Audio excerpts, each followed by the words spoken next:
Hey, this is Kazi Asmir, and I wanted to create a video series where I do content audit based on semantic SEO. So I have created a checklist with like 31 um, semantic SEO writing rules based on Koray's framework. Although Koray follows like 200 plus rules, but I am going to do it like 31, and I do have some I think duplications, but this is my first video, and inshallah I will try to improve it. And those who are learning semantic SEO, I think they will learn many things from this type of videos. But I'm not going to read any script or something. I will make some mistakes, but anyways I'll do it inshallah, and let's see what happens. So this is the checklist, and I have chosen or picked a random blog post or an article from the internet.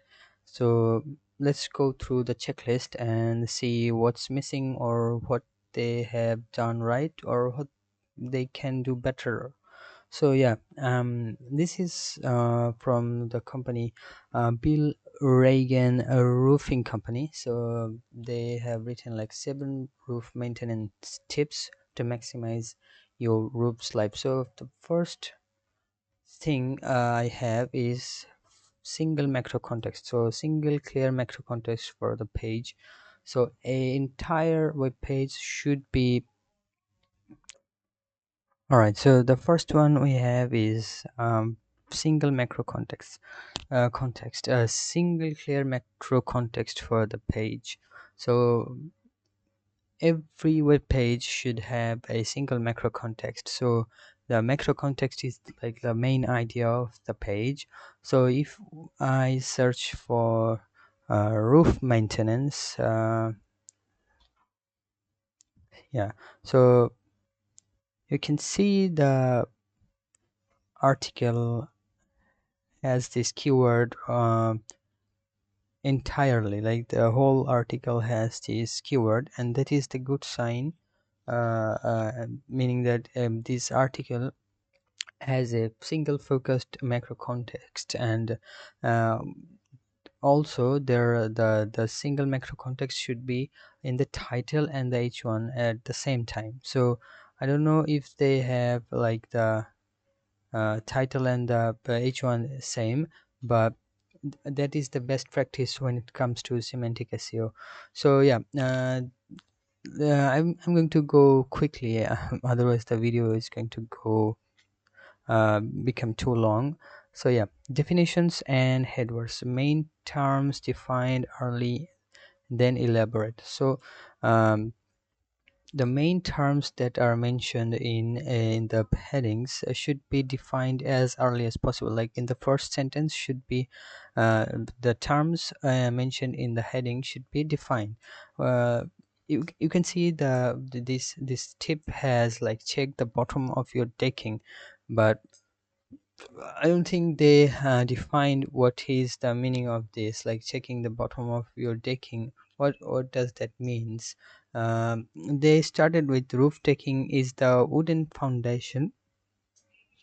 They went to different like entity, or they went to talk about a different term. But when they are talking about a term like checking at the bottom of the decking, if they could define it in the first sentence, that would be a better thing to do. So yeah, then we have question, headings, and answer in the same format. So the headings should be, this is a tips article, so the tips shouldn't be in question format, but the other headings should be in a question format, because when Google, I mean, the Google algorithm first, what they do is like they turn the headings into questions to understand it. So every headings is turned into questions.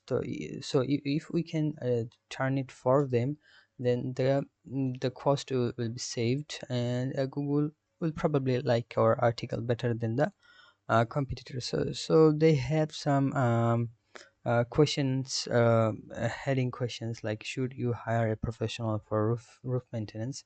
So they have a good question format, but the thing is they don't have a good answer format. The question and the answer format should be the same.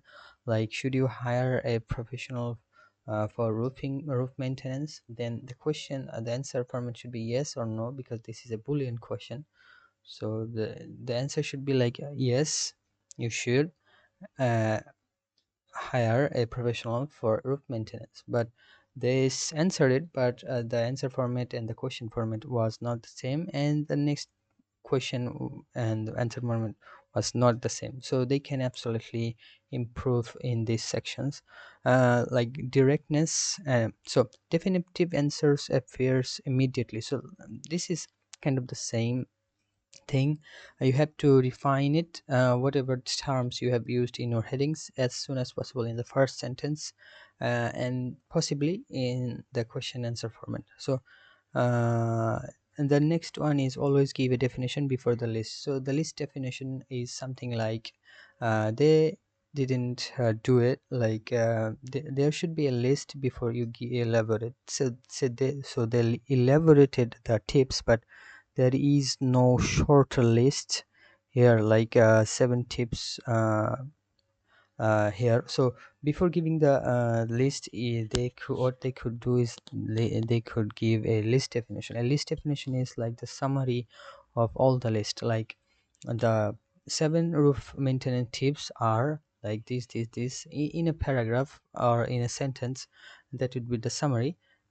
Then you can eventually give the list of the 7. So like in the next item, we have like lists and listicles. So we have to give a list before elaborating the content. So they didn't do it. They could do it. If they could if they did it, that would be a good thing to do.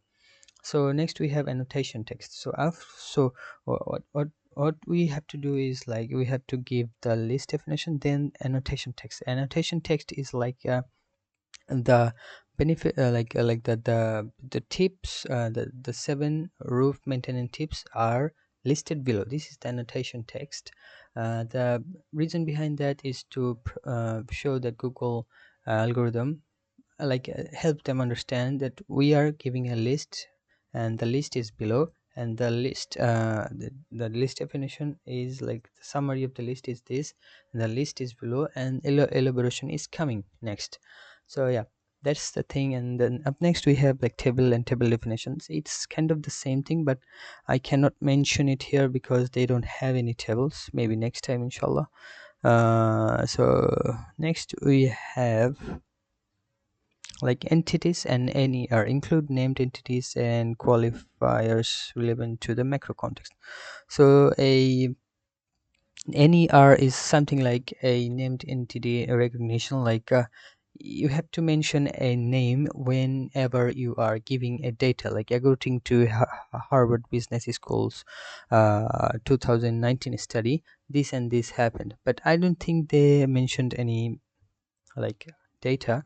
But if you are mentioning any data, the absolutely best thing to do is to mention the entity who did the research, and without giving the outbound link, because we don't give outbound link that easily, because otherwise this is the Koray framework. This is how we do it. Like we don't outbound link from our content to other, but we absolutely mention the names as much as possible for the NER or the entity recognition purposes.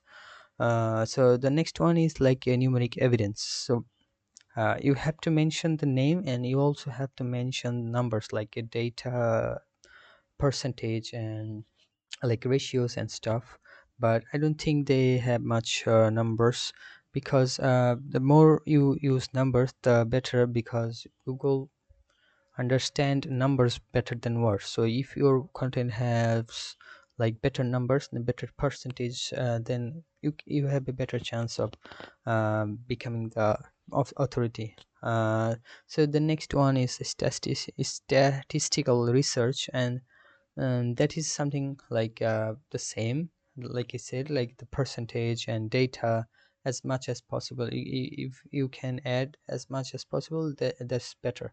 So perspective richness, add limited relevant perspectives, like for parents, for so the more perspective you can add to your content, the better, because more more population will be able to find your content relatable to them. Like in this case, this if this article could mention like offices, like homes or houses, like for a school and other type of industries, that would be a good perspective and richness.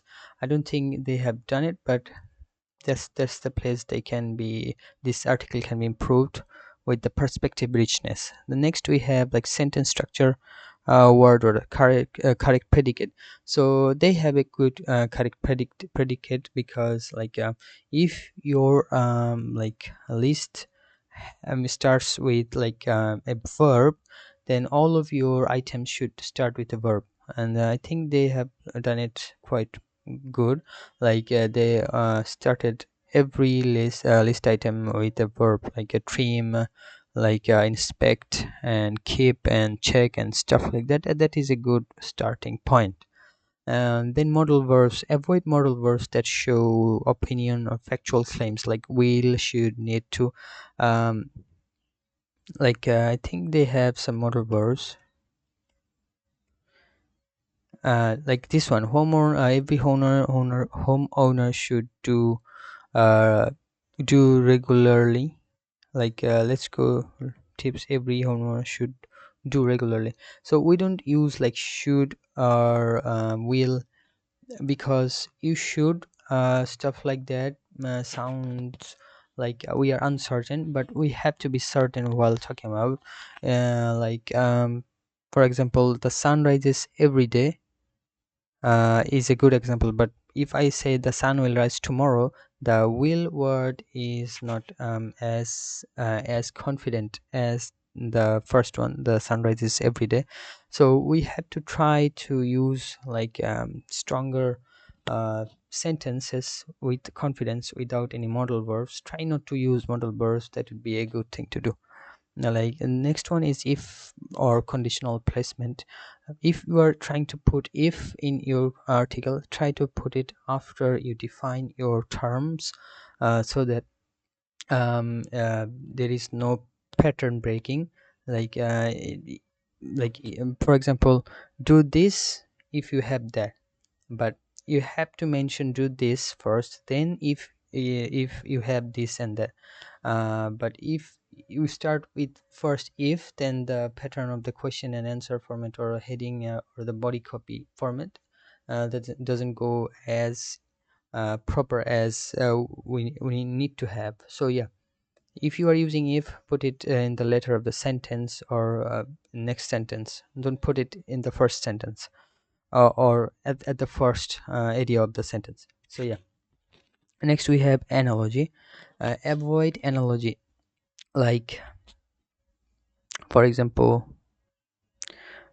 think of this like that, like think or imagine like this and that. This is like analogy, we don't do that, because we have to be factual, we have to be confident. Like I said, we have to say that this is that without any imagination or stuff like that.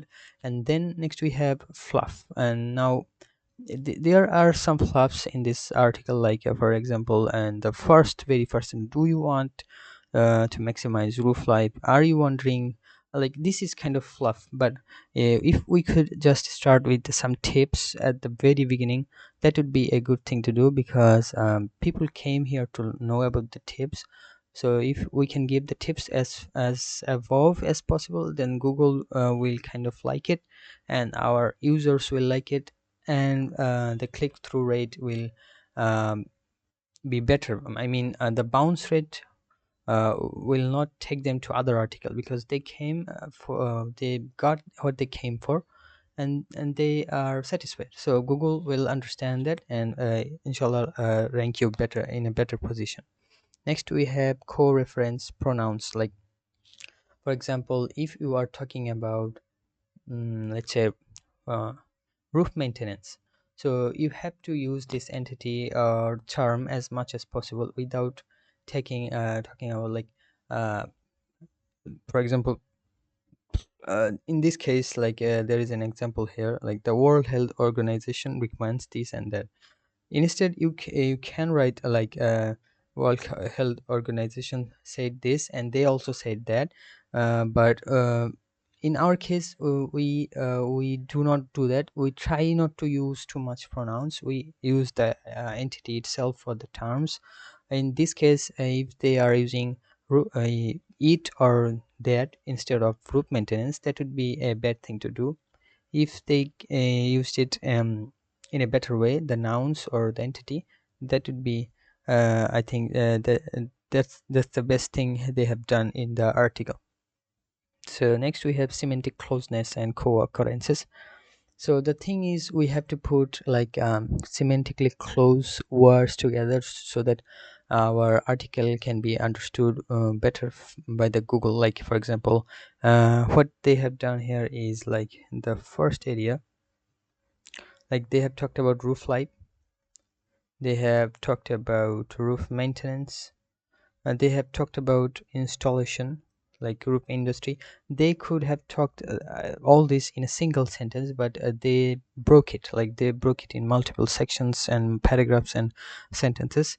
We don't usually do it because the closer we can take, especially in the introductory sections, the closer we can put some entities that are related, the better is it is for Google or all the other search engines to understand the context and what we are going to talk about in the coming article. So yeah, unique engrams and originally include unique phrase combinations, start and indent. So you have to put like similar engrams in the first area of area of the article and at the end of the article. So in this case, they have talked about roof contractor installation, these engrams, like his name, Bill Reagan, roof maintenance tips. And let's see if they have done it in the final section. um, as you can see, they have used some of the engrams like roof maintenance, but not all of them, a roofing industry and stuff like that, and his name as well. But if he could do it that would connect the first section of the article to the bottom of the article. That would be a good thing to do from the semantic perspective. So internal linking and anchor text. So we don't internal link from whole of the article. I think they have linked from the macro context or above the area, above the article area. uh, so this is the main section, okay. So but they have internal linked from their main content, like this one. We don't do that. We only internal link from our supplementary content, like this area. They also did it, but the best practice is to not to do it from the main content or the macro context.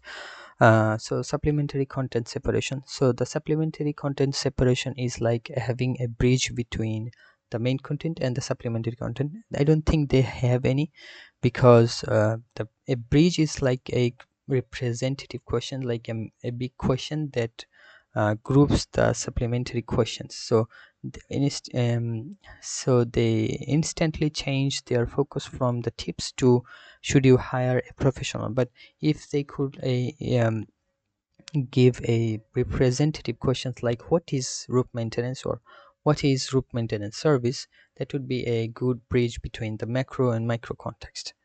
The next is formatting the bold answer. So whenever you are answering, you have to answer, you have to bold the answer of the question. Like they have done it, but sometimes what we do is we just bold the entity. Like for example, what is penguin?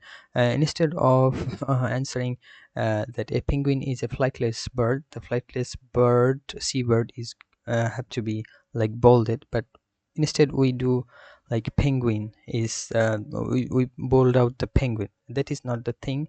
In Koray's framework, we bold out the answer of the question. So next we have image, alt text. I will not go through that. Schema stuff, tone and brand consistency. So in semantic SEO, we try to uh, use formal tone instead of friendly tone. But I think they have used like friendly tone. We don't usually do it because algorithm understands formal tone instead of friendly tone. You can use friendly tones in like Reddit and stuff, but when it comes to your website, you should use like formal tones so that uh, your Google algorithms can understand what you are talking about in a machine learning perspective. So anchor text and outbound link. So yeah, we don't outbound link, I said, from our content. We try not to do it so that we can reserve as much SEO juice to us instead of giving the link juice to others. So next we have examples for plurals. Like if you are or remove three limbs.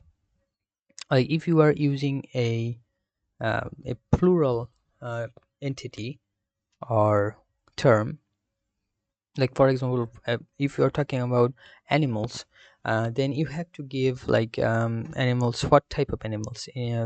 Like for example, I have an example like what is, there are X type of flowers that grow in South Africa, including rose sunflowers. So as I mentioned flowers, I have to mention what type of flowers are.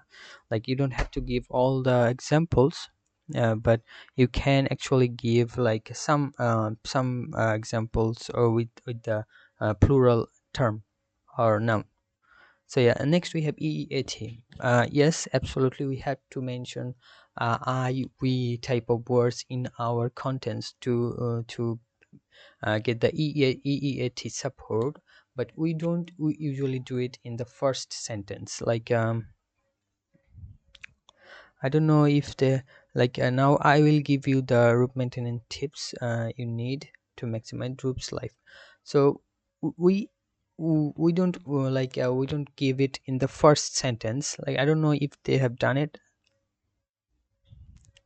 Let's see.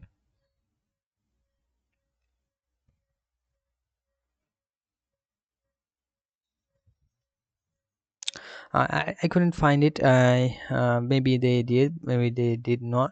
Like sometimes what people do is they talk about we do this and that in the very first sentence without defining what the term is, what the question to the answer, what the answer to the question was, and that is not the right thing to do. You have to define the term and then elaborate with like maybe datas and stuff. Then you can talk about I, we, and mention your opinion on it and how you do it, like that. So that's how you can gain EEAT without destroying your semantic SEO perspective in the content. So this is like a quick rundown like a rundown of my semantic SEO checklist. I will make some more videos inshallah. I will try to improve it, but let's see what happens. And if I have made any mistakes, let me know and I will try to fix it. Thank you.